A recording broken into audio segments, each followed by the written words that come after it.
how relevant are the SDGs for nations emerging out of poverty or conflict? How relevant are they for nations who has been in difficult situations for close to 30 years? A nation like mine, who is now trying to re-engage with the international financial institutions, getting very close to arrest clearance after 3 years hard work. A nation who is trying to reform its security sector. A nation who is trying to put in place systems of governance to provide service to its people so that we become a legitimate government. Then you will ask a question. So if I ask my colleague on the right and ask him, you invest $14–15 billion on SDGs, how much did you invest in Somalia? Of course, he will say none. You ask each and every one of them, to my country, most of them, how much have you invested to eradicate problems in Somalia, working directly with the government of Somalia? They will tell you, most of them, none, or we work through ABC. Any assistance that is given to any nation that doesn't provide legitimacy to the government, it will never be sufficient and it's going to be temporary. Very true that we're working a case here of poverty reduction, but the world is at a stage where it's linked with security, linked with service delivery, linked with good governance, linked with eradication corruption. That is why I think in the context of where I stand and where my country is today re-emerging, we need to change the narrative, the old mindset of how we've seen the world as one global world. There are nations who have different needs with investment that is different from others. We cannot be measuring SDGs as required of the Norwegians and the Danish and the Swedish or Canadians and say to other nations who are emerging, we will come back to you once we are able to use the same tool. There must be different tools in helping different nations based on the stage where they are. That is why I think the debate positively has to be how far have we reached in eradicating poverty or supporting nations, but also how effective have the model itself been.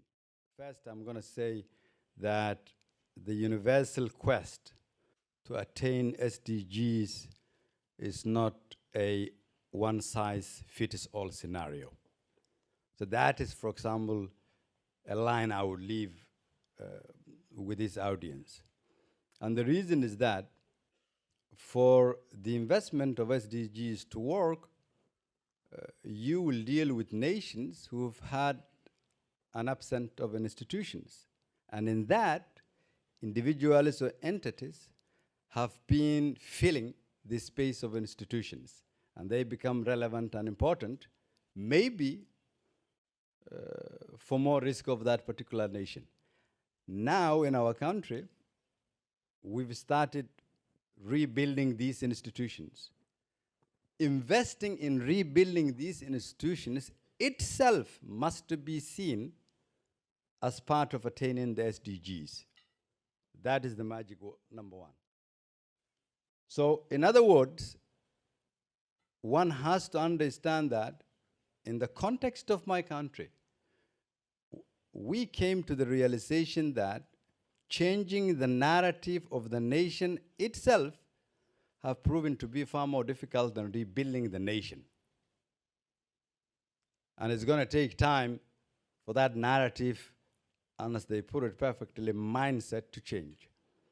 The second now I would want our colleagues of here to also take with is that there's a demographic changes that are rapidly shaping in our region.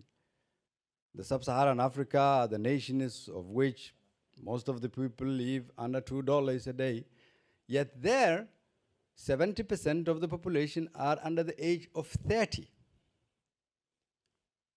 If the investment is not tailored toward that, invested in, as you put it, giving them an opportunity, that is going to be the biggest risk we will face. Provided that we invest correctly, however, that is the biggest opportunity we have to do something with SDGs and make these nations who contribute. In other words, tailor-made investment is required. The fourth element here is that the contribution of the banks and the development entities need to be seen as an investment.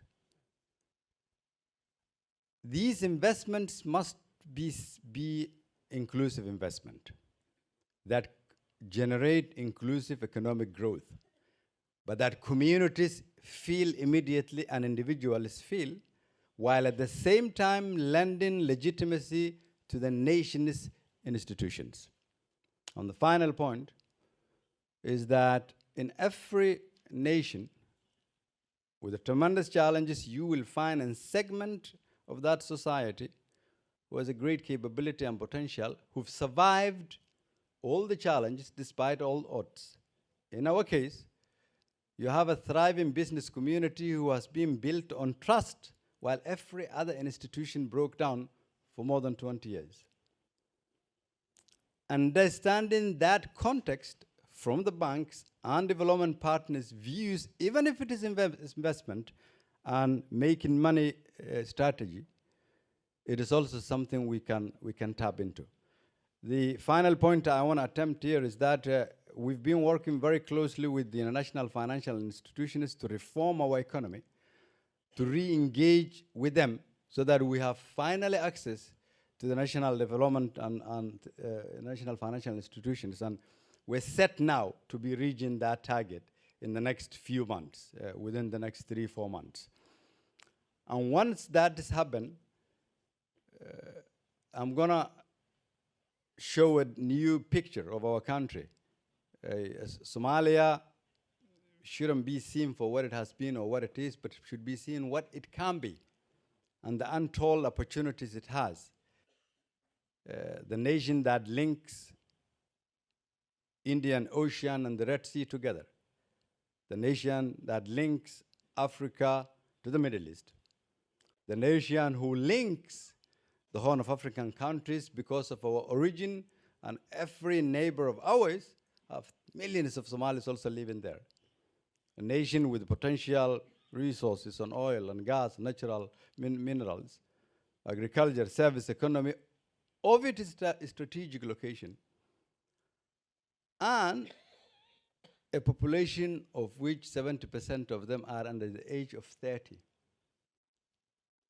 Therefore, in the next 20 years, we should be seeing our country as a nation development partner, see attractive nation, invest, and our people in the future welcome others to seek job and welcome refugees as others did to me in the late 80s.